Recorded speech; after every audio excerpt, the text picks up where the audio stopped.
Speaking of them dogs, I don't give a piss about nothing but the dogs. Georgia officially welcomes Texas to the SEC, upsetting them 30-15 in a game where nobody thought Georgia could win. Everybody's Right. picking I Texas. even picked Texas. Potential game of the year. Yeah. And Georgia's tested yet again, and they meet the test. They pass the test. They accelerate past the benchmark that is the Texas Longhorns, who now reside in the SEC. And on top of everything, we did it in Austin. I'll just say Yeah. this after that game before I let you go with your takeaways. Imagine if that thing was in Sanford Stadium. Their stadium. It would have been. Imagine if it was in Athens between the hedges. You would Take have off, had bro. I earthquake want to meters hear going off. 100%. I want to know what your thoughts were on this game. What do you think Texas learned? Give me everything you got, bro. I was All there right. from snap to snap. Nap. Right. This was definitely a learning experience for the Longhorns. It was a humbling experience, say the least. I'll get into Texas's side of the ball here in just a moment. I want to speak for the dogs right now. ETN and the defense won this game. Hands down. To me, ETN and the defense were the contributing factors. Carson Beck with another dismal performance, 3 Yep. interceptions. Yep. Should have That been 4. leaves a lot to be desired. Like, Yep. that's the edge put tons of pressure on those quarterbacks. Tons. I think what was it? Michael Williams and Jalen Walker. They were eating, man. They were eating that Texas O-line alive. 7 They sacks, combined 10 TFLs, dude. Yeah, they combined for 11 tackles and 5 sacks, I think. You Yep. know, it was insane. Yep. UGA was able to win the line of scrimmage. Yep. Third quarter, we get to where Texas starts to show us what they're about. All first Right. half, it's UGA everywhere. The horns look like deer in headlights at the first half. I They thought you were did about to not. say they look like deer in general. I was like, Yeah. damn, he just Well, did them like that. He just downgraded them. You ain't a Longhorn, look, bro. You're a deer. you're deer antlers. That's yeah. So Damn. in similar Incoming Texas fashion, fans pissed in the right? comments. Yep. Get at me.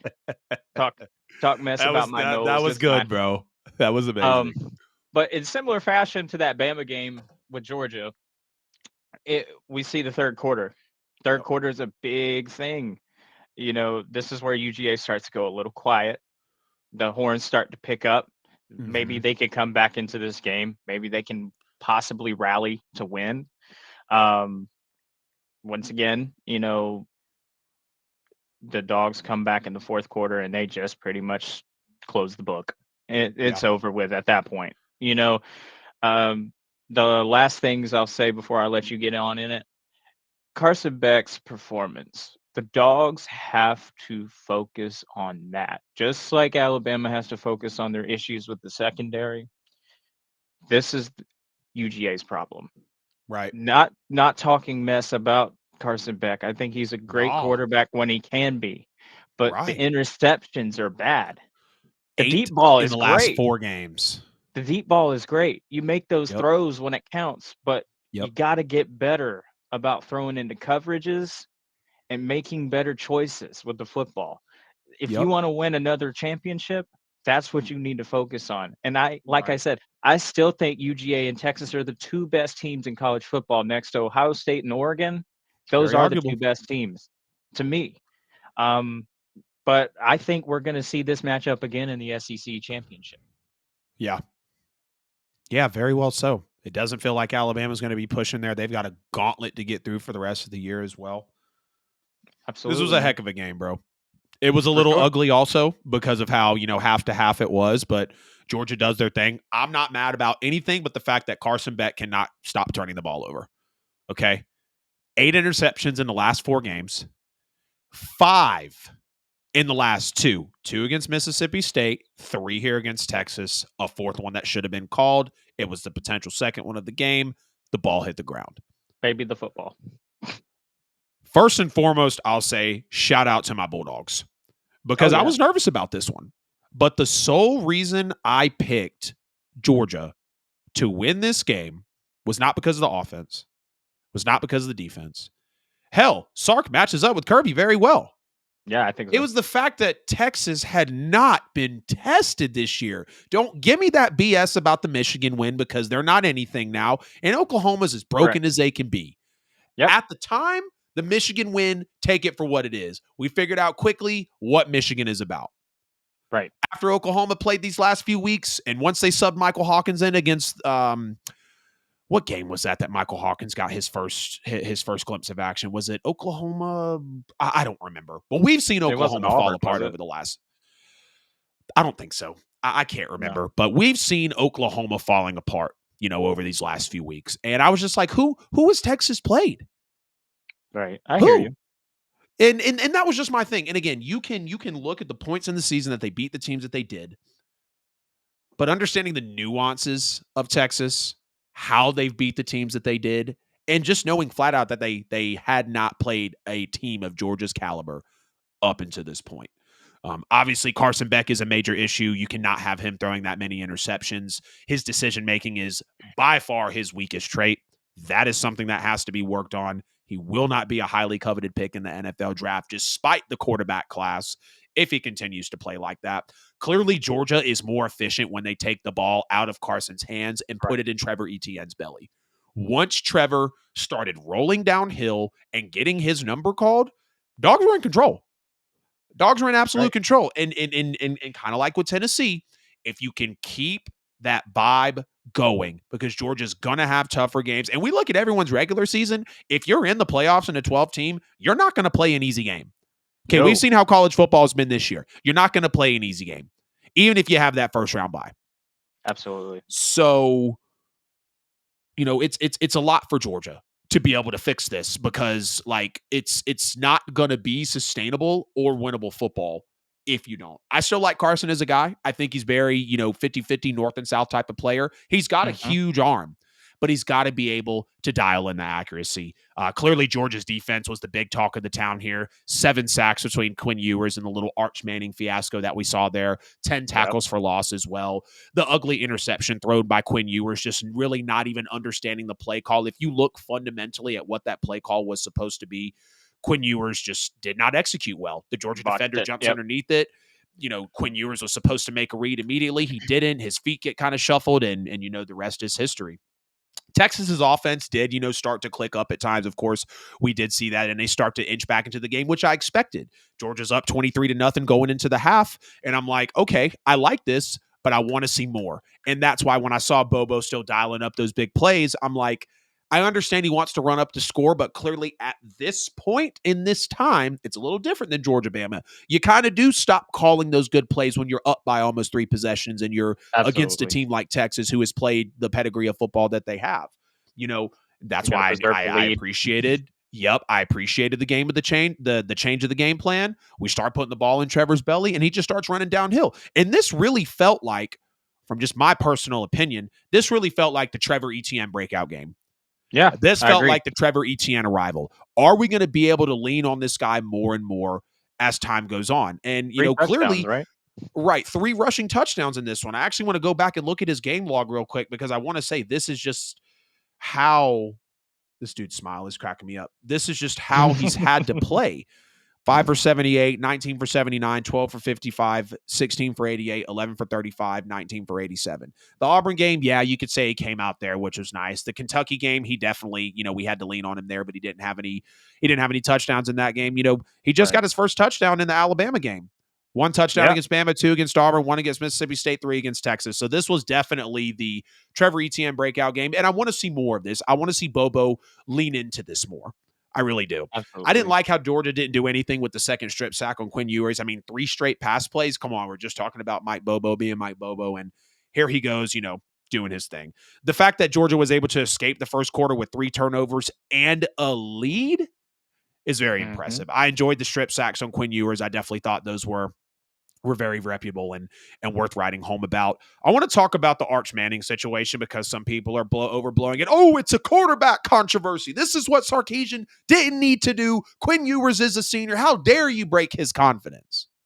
Quinn Ewers was 5 for 11 for 38 yards in that game. Quinn Ewers looked bad. So Sark said, come on, calm down. We're gonna pull you out for a couple drives. Let you just compose That's yourself. exactly it. What's the first thing that Arch does when he goes in? Quieting down the crowd. Because him, as a redshirt freshman, understands that the crowd, even if you're at home, it can play a big part. So Yep. Arch was already kind of amped up as he came in. Throwing I beer was being a cans on the smart field don't ass. help. Yep. We'll definitely get to that too. You see Arch come in, and I'm like, look, they're scared, dude. They're, I'm just talking trash as a Georgia fan. I'm like, they are shaking in their boots. Joe But then Rogan's we at see this game. Quinn. Right. We see Joe Rogan, Drew Brees, Matthew McConaughey. It was Tony definitely a celebrity Hinchcliffe. packed night. Yeah, Tony Yeah. Hinchcliffe as well. Yeah. Absolutely amazing. But you see Arch come in, and I'm just like, look, they're shaking in their boots. They are literally trembling right now. Arch comes in, doesn't really have much of an effect on the game either. I want to make sure I have his stats accurate here Arch real had quick. -1 yard, didn't he? Yeah, 3 for 6, 19 yards. Arch Manning was sacked, 4 carries, -1 yard, but some of the sacks do play into that as well. But, the fact that Absolutely. they tried to throw us off a little bit with Arch, maybe think that we weren't expecting that game plan. First of all, we know that Texas has 2 Right. of the best quarterbacks in the country. And second of all, we were ready for it. Georgia stepped Yep. up. They were there for the occasion, and they They're absolutely shut prepared. down whatever Arch Manning was trying to bring to the table as well. So, They wire to contained the wire, edge. right. Wire to wire, bro. And then we'll talk about some of these big time calls. Correct me if I'm wrong. The way this game watched, it didn't feel close. Yes, Texas comes back. They have 15 unanswered after Georgia puts up 23 unanswered. But even after the overturned defensive pass interference with the beer bottles getting on the field and Carson Beck's third Yeah. interception, even though Texas scored after that, Georgia still stood up. So Oh, it yeah. to They me, weren't going anywhere. as a Georgia fan who has blown big games in the past, whether it's a national championship, SEC championship, trap game, no lead can really be too big unless you're up by like 35 plus, right? 23-0, I was like, great. 17-0, I was like, great. 10-0, I was like, great. Let's keep it going. Let's run the score up. This is Sark. This is Quinn Ewers. This is Isaiah Bond. This is the number 1 team in the country in Austin. Keep running up the damn score. Right. Absolutely. So when you go back and you kind of decompress from the emotions and you watch it all, it didn't necessarily feel like a close football game. And I know people are going to jump in the comments, you're just saying that because you're wearing a Georgia jersey. No, genuinely. That was Genuinely. Georgia's game from the beginning quarter. The score I won't doesn't say the reflect beginning how the quarter game played because out. Beck looked bad in the beginning quarter, but once Georgia hit their stride and back half of that first quarter and that second quarter, oh yeah, Georgia's looking good. They were definitely hitting their stride. Let's talk about the biggest story of the game, arguably, besides the game itself, the overturned defensive pass interference call, Texas littering the field. That is Bush League. That is classless. Yes. We know it happens, but there's no excuse for it. I think Texas Nope. got fined $250,000, $500,000 for it. That's pocket change to them. The boosters will probably pay that within a matter of minutes. Matthew McConaughey was like, here. Give me what are you thinking as you see the litter hit the field? Like, what are your thoughts as that's happening? I'm like, oh no. And I couldn't believe, well, I'm not gonna say I couldn't believe it. It was very Because it's plausible college to what football. they were doing. It's college football. And they were mad. They were pissed, for lack of a better term. I get it. But when Sark comes on the field, it's like, no, stop, please stop. Yeah. Not just for the university, but like, come on, integrity of our fans, Right. people are gonna think we get down like that, and we're not. Yep. That's Yep. the vibe I was getting when he came out onto the field. Even the quarterbacks and some of the other players were like, no, stop, please stop that. And Right. was the call right? Did they get it right? Who's to say? I'm not an official at the end of the day, I can understand Kirby's frustration because you couldn't review it, but you overturn it. I could see why Kirby lit that referee up on the side. I saw him giving him what for. Oh yeah. Here's my thing. And it's the same across the board with NFL or college football. Penalties are not reviewable, but turnovers are. Every Right. turnover, every score, every play in the final 2 minutes, And just about every play in the fourth quarter that's mattered, Right. or, any play in that last period of play, it's reviewable. I wasn't, again, optics, bad PR move. They make the call, fans are pissed, trash on the field, then they overturn it, right? That's a bad So, look. right, it's a horrible look, and everyone, they're setting a precedence. You throw trash on the field and you can get your call overturned. No, I don't think that's the case at all. I'm not going to take away from the fact that the SEC might be at an all-time high for bad officiating, but Yeah. that's another story. That's another show. That's another conversation. Yeah. Every turnover is reviewable. I was at a party watching the game, and I'm like, if I'm a Georgia fan at home, like if Georgia's playing this in Sanford Stadium, we're on defense, right? Flip everything. We're losing, but we're at home. Texas is up. We need a turnover. If they make that call and then I see the replay, I'm not in favor of that call. That was not a good call. When they overturned it, that was the right call to make. I am a fan of good officiating. Being a New Orleans Saints fan, experiencing the no call, that was horrible. And really in every moment, but especially from that moment on, I was like, just give me fair officiating, please. That's all I'm asking you for. So I wasn't mad that they overturned it. I know both coaches were pissed. It was definitely a swing of emotions. They should have never called it. It was a lot of hand checking in the middle of the route, and they should have just let him play. Yeah. Obviously, the pick was what it was. They almost run it back. They go and score the touchdown. But I don't think this is a thing of setting the precedence. I was more upset about the two ticky-tack targeting calls. The first one was a little more understandable. The second one, I was like, okay, the more you look at it, the more you're not going to like it, right? Anytime the defender lowers their head slightly and you see two helmets kind of pop up like that, they're going to review it. It's their job. They create too much liability to not possibly identify plays like that. But then you try to hold us out on the end zone with Trevor Etienne's rushing touchdown. The final one to give us 30 points. Yep. That's okay. We'll run it again and we'll get in there. But that was clear as day on the review that we were in there. So go ahead. Try to take these things from us. Go ahead and try to spoil these calls. Try to do whatever you can. Right. Georgia overcame that. They overcame bad quarterback play. They put arguably the best defense in the country on the field against the best defense in the country that was giving up 6 points. And they did what they had to do. Kirby Smart with the edge over Sark, and the rest was history, man. I mean, what a game, though, right? Oh, yeah. It was a spectacle for sure. An absolute banger in the SEC. Next to Ohio State, Oregon, that was close. I mean, to think we've already had Georgia, Texas, Georgia, Alabama, Alabama, Tennessee, Ohio State, Oregon, already halfway through the college football year. LSU and Ole Miss go to overtime. Yep. Kentucky beating Ole Miss. Miami struggling a little bit like we're about to get into here. It's just been a great college football season, easily the best college football season that I've seen by far.